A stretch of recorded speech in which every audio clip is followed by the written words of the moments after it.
గురుదేవులు తత్వవేదానంద స్వామి వారి యొక్క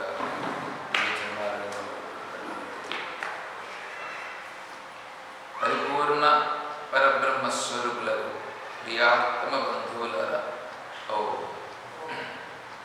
134 పేజీలో మనం 6వ శ్లోకం ఇహ చేదవేది తథ సత్యమస్తి న చేదిహా వేది మహతి వినష్టిః భూతేషు భూతేషు విచింత్య ధీరాః ప్రేత్యాస్మాలోకాత్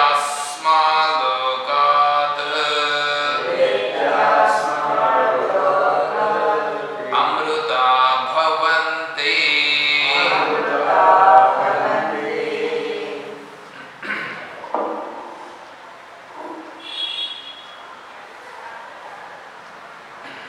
మామూలుగా మనం మానవ జన్మ వచ్చిన తర్వాత మామూలుగా ఏంటంటే త్రికాలములయందు భగవంతుణ్ణి ప్రార్థించాలి. అందుకనే ఏం చేశారంటే త్రికాల సంధ్యావందనం అని పెట్టారు. 3 కాలములలో సంధ్యావందనం చేయాలి. సంధ్య అంటే మధ్యకాలం. సంధ్య అంటే మధ్యకాలం. దేనికి మధ్యకాలం? ఇప్పుడు రాత్రి ఉంది, పగలు ఉంది. రాత్రి నుంచి పగలకు వస్తుందిగా. రాత్రి పగలకు మధ్యలో ఉదయం ఉండే అది సంధ్య. మళ్ళీ పగలులో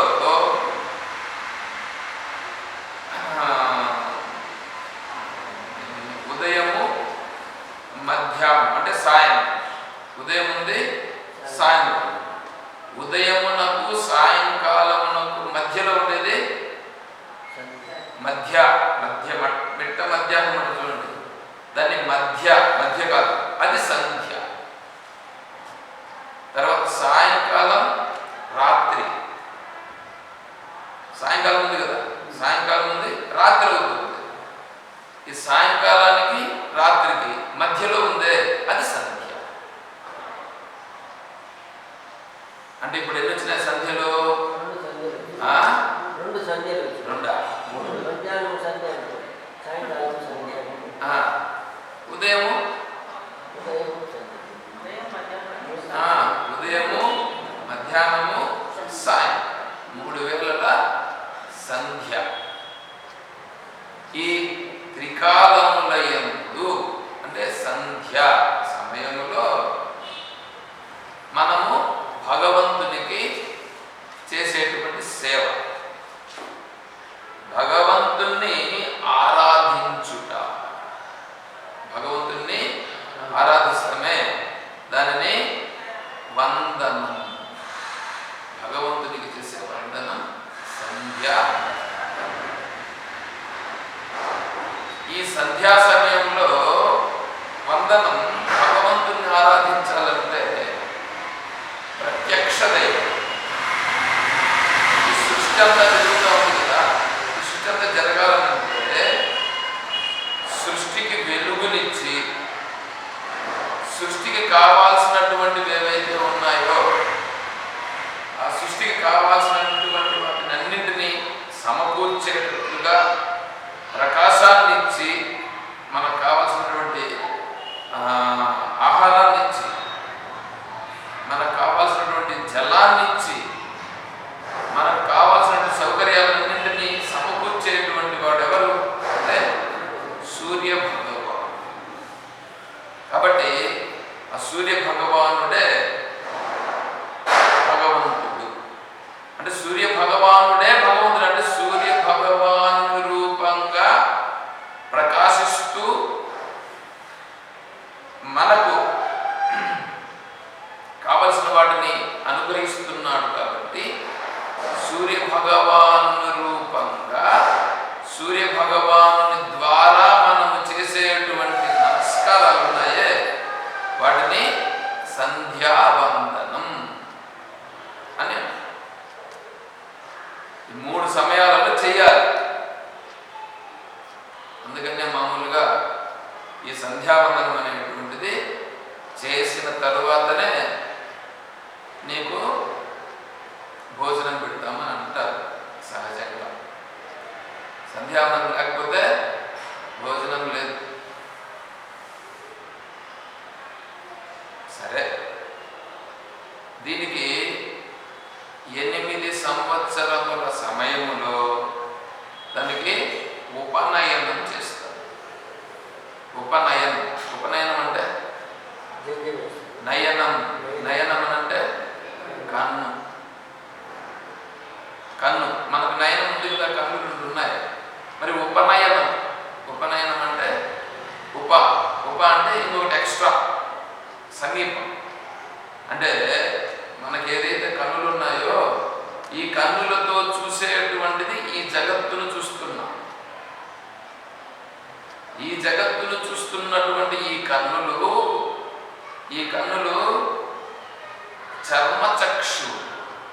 చర్మచక్షువులు అంటే ఈ కండల చేత చర్మం చేత తయారు చేసిన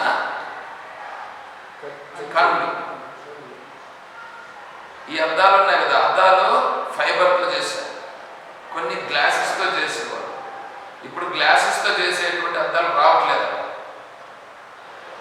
మొన్న వీళ్ళు చెప్పారు, ఈమాసిస్ హాస్పిటల్కి వెళ్ళినప్పుడు గ్లాస్తో ఉండేది ఎంత అని అడిగితే గ్లాస్తో ఉండేది ఇప్పుడు రావడం లేదు సార్. కారణం ఏంటంటే గ్లాస్తో ఉంటే వాళ్ళు 6 నెలలైనా సంవత్సరమైనా మళ్ళీ రారు వాళ్ళు వెనక్కు మా దగ్గరికి. అందుకని ఈ ఫైబర్తో ఉండేటువంటివి ఇస్తే అవి అట్లీస్ట్ 6 నెలలు పోతాయి. అందుకని 6 నెలల కన్నా మళ్ళీ వాళ్ళు వచ్చేదానికోసం గాను ఇది బిజినెస్ పర్పస్ కింద అయిపోయి ఫైబర్ గ్లాసెస్ ఇస్తున్నాము. ఇది బిజినెస్ టెక్నిక్ అని చెప్పాడు.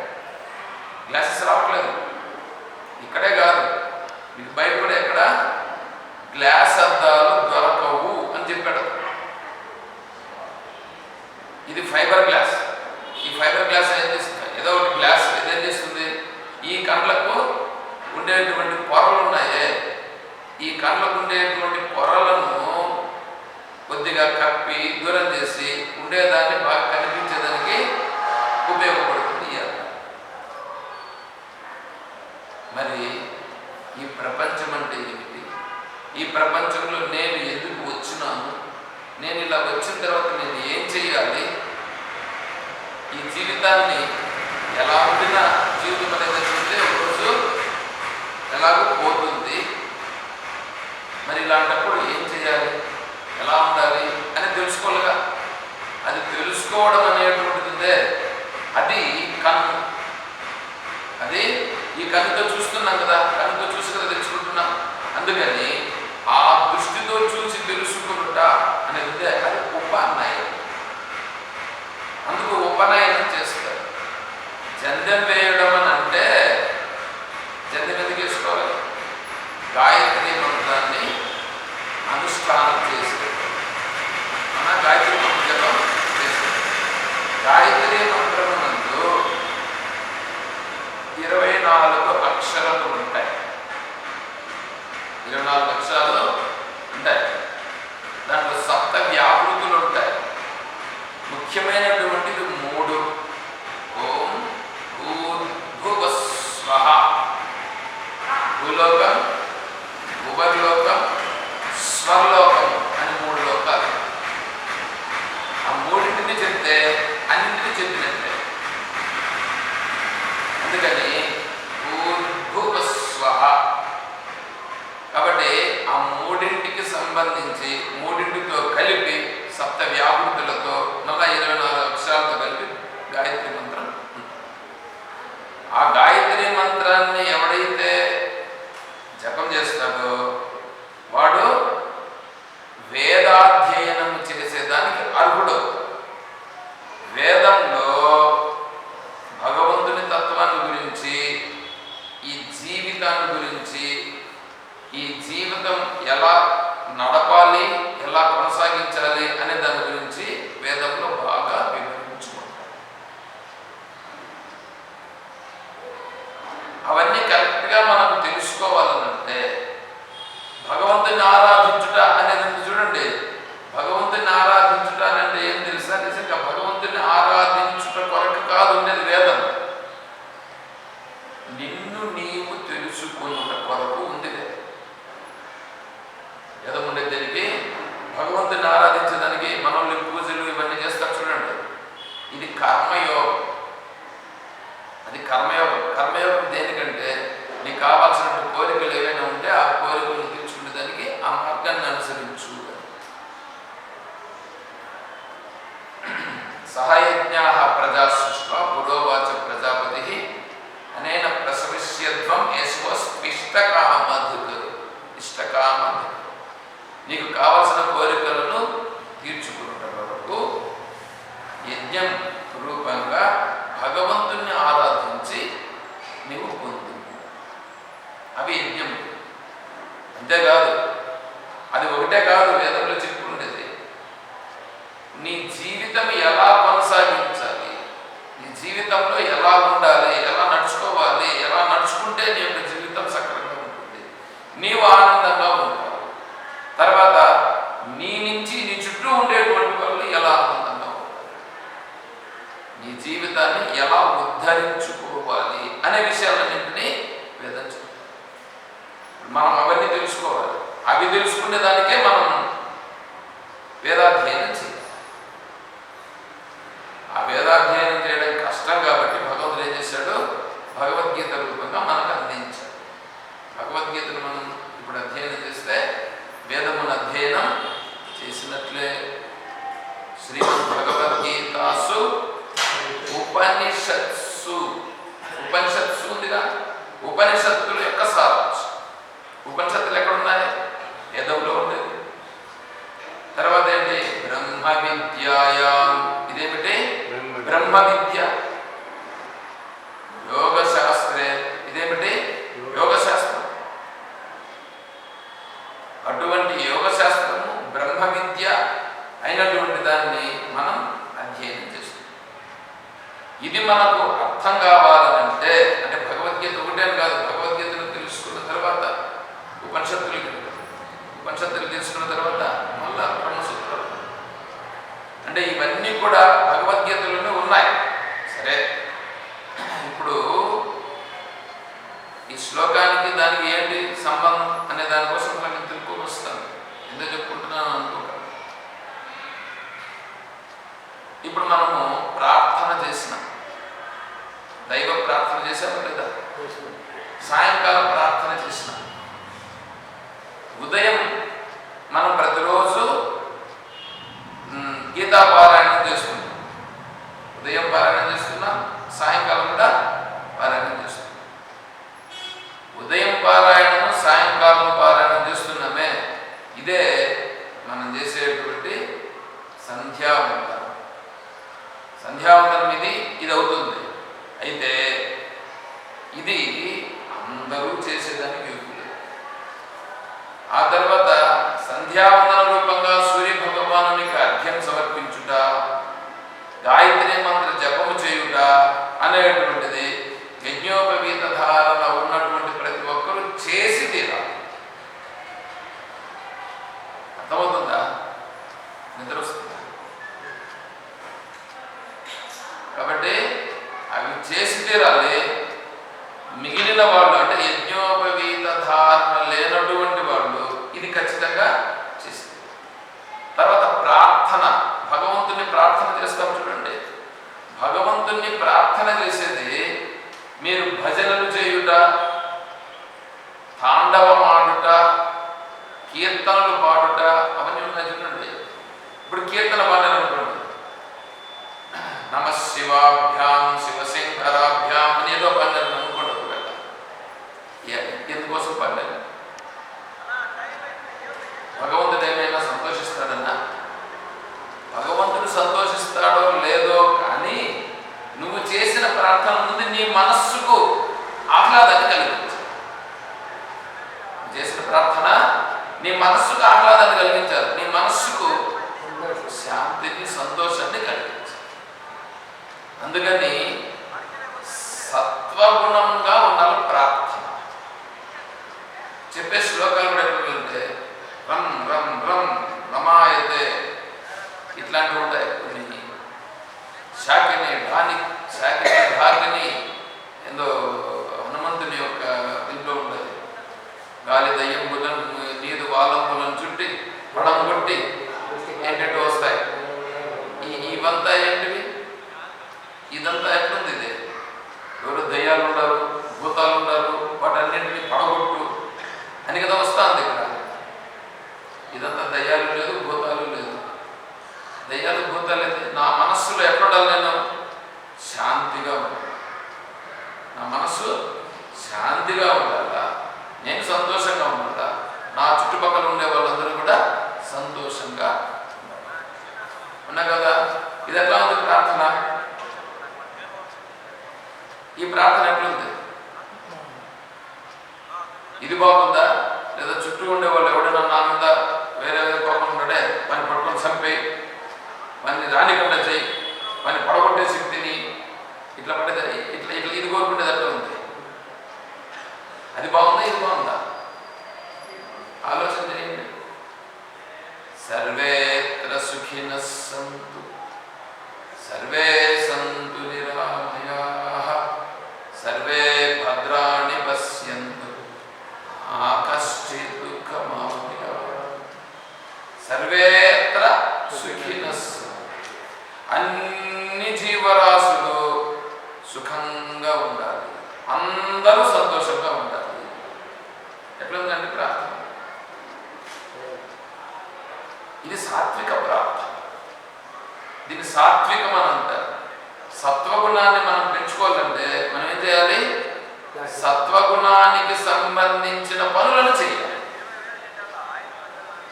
అవుతుందా? సత్వగుణానికి సంబంధించిన వాటిని మనం చేయాలి. సత్వగుణానికి సంబంధించిన వాటిని పట్టుకోవాలి. రజోగుణ తమో గుణానికి సంబంధించిన వాటిని ఏం చేయాలి? తెలుసుకొని విడిచిపెట్టాలి, బాగా పెట్టాలి. చేసిన ప్రార్థన చూడండి ఎట్లా ఉంది. ఓ దయామయ చూడండి ఎట్లా ఉంది అది ప్రార్థన.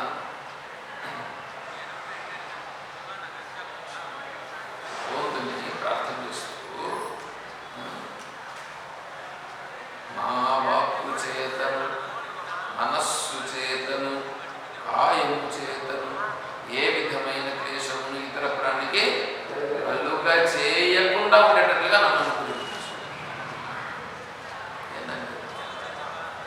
నా మనస్సు చేత కానీ, నా శరీరం చేత కానీ, నా నోటి చేత కానీ నేను ఎవరిని ఇబ్బంది పెట్టకుండా ఉండాలి. ఆ శక్తిని నాకు ఇవ్వు అంటే దాని తర్వాత మళ్ళీ వేరే వాళ్ళు ఎవరైనా నన్ను హింసించినా, వేరే వాళ్ళు ఏమైనా నన్ను నా మనస్సును గాయపరిచినా, ఆ విషయాలనే చింతిస్తూ నేను దాంట్లో లోబడిపోయి నీ దైవ కార్యమైనటువంటి నీ భావనలో ఉండుట అనేటువంటిది నా మనస్సు దానిని పట్టుకుని చింతిస్తూ దానిలో లోబడిపోయే అవకాశం ఉంది. అది తమో గుణానికి సంబంధించిన లక్షణం. ఎవరో ఏమో అన్నారు అని మనం ఏం చేస్తాం, దాన్ని చింతిస్తూ దాంట్లోనే పట్టుకుంటాం. అదేమైపోయింది, అది తమో గుణానికి సంబంధించి ఏం చేసింది. ఇప్పుడు నేను భగవద్భావనలో నుండి దూరం చేసేసింది. భగవద్భావనలో నుండి దూరం ఏది చేస్తా ఉందో అదేమిటి, తమో గుణ, రజోగుణ. సత్వగుణం ఏం చేస్తుంది నిన్ను? సత్వగుణం ఎప్పుడు భగవంతుని యొక్క భావానికి దగ్గర చేస్తుంది. భగవద్భావానికి దగ్గర చేస్తూ ఉంటే ఆ సత్వగుణం. భగవద్భావానికి దగ్గర చేర్చడం అంటే మనస్సు సున్నితత్వం కాదు. అర్థమవుతుంది కదండి చెప్తాను. మనస్సు చాలా సున్నితత్వం, శాంతిగా ఉంటుంది. అలా శాంతిగా ఉండుట, సున్నితత్వముగా ఉండుట, ఇటువంటి ప్రార్థనలు చేయుట, ఇతరులకు దానించి చేయగలిగే సహాయమును చేయుట, మనస్సుతో చేయగలిగే సహాయమును చేయుట, వాక్కుతో చేయగలిగే సహాయమును చేయుట, శరీరముతో చేయగలిగే సహాయమును చేయుట, ఇవంతా ఏమిటి? సత్వగుణానికి సంబంధించినటువంటి లక్షణం. అటువంటి వాటిని ప్రార్థించుట.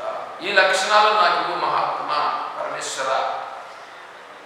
ఎట్లా ఉందండి ప్రార్థన? ఇలా ప్రార్థన చెయ్యాలి.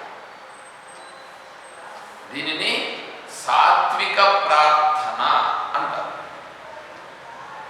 సాత్విక ప్రార్థన. దీనికి సరిపోయేటట్లుగా మన మనస్సు శరీరం ఉండాలంటే మనం ఏం చేయాలి? దీనికి సరిపోయే ఆహారమును కూడా తీసుకో. ఇలా ఉన్నామని అనుకోండి, మీరు ఇప్పుడు మనం చేసిన ప్రార్థన ఇది వేదానికి సంబంధించిన ప్రార్థన. చూడండి, లాస్ట్లో ఏమంటున్నాం? ఓం శాంతి శాంతి శాంతి అంటున్నానా? ఏం శాంతి? మూడు సార్లు శాంతిని చెప్తాను. సత్వగుణము శాంతించుగా, రజోగుణము శాంతించుగా, తమో గుణము కూడా శాంతించుగా. తర్వాత దుఃఖములు 3 ఉన్నాయి మనకు. ఆధ్యాత్మిక దుఃఖము, ఆది భౌతిక దుఃఖము, ఆది దైవిక దుఃఖము. మనము భగవంతుని గురించి ప్రార్థన చేస్తూ ఇటువంటి లక్షణాలతో ఉండాలని అనుకోండి. ఎటువంటి లక్షణాలు? ఇంతసేపు చెప్పుకుంటున్నాం కదా, ఇతరులకు సహాయం చేయుట, ఇతరులతో సున్నితంగా మాట్లాడుట, సున్నితముగా వ్యవహారము చేయుట, దయ కలిగి ఉండుట, కరుణ కలిగి ఉండుట, ఇవన్నీ ఉన్నాయే. ఈ లక్షణాలు అనేటువంటిది దైవీ లక్షణం. అంటే అక్కడ ఏమవుతుంది? ఇప్పుడు దైవత్వం అనేటువంటిది ప్రకటమగుచున్నది.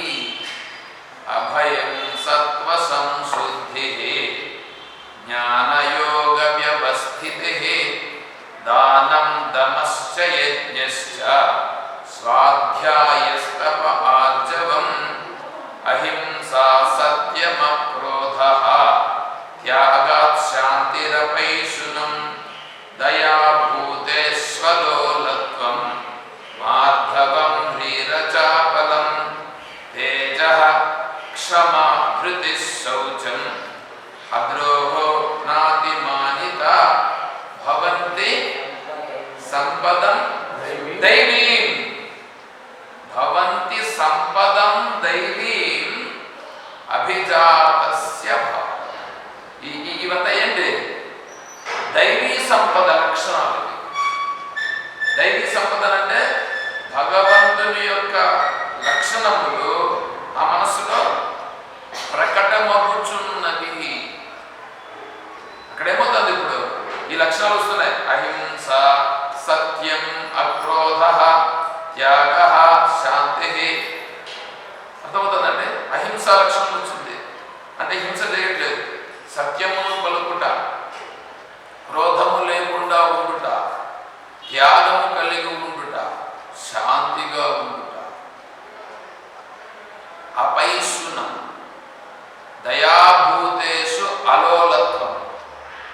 ఈ లక్షణాలన్నీ ఉంటే ఇతరుల పైన కొండెములు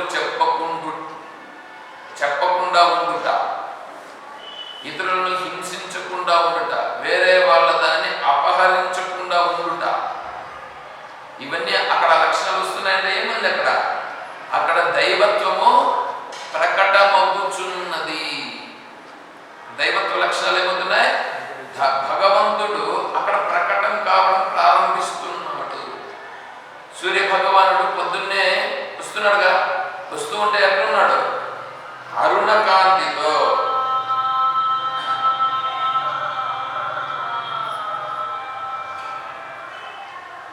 అరుణ కాంతితో ప్రజ్వలిస్తూ వస్తున్నాడుగా. అలాగే ఈ లక్షణాలు ఏమవుతున్నాయి? ఈ లక్షణాలు మనకు ప్రకటమవుతున్నవి. అంటే ఈ లక్షణాలు వస్తున్నాయంటే భగవద్భావన హృదయములో నిండుతూ ఆ భగవంతుని యొక్క భావాలని ప్రకటన కావడం ప్రారంభిస్తున్నాయి. రామచంద్రుల వారిని ఎందుకు అందరూ ప్రార్థిస్తున్నారు?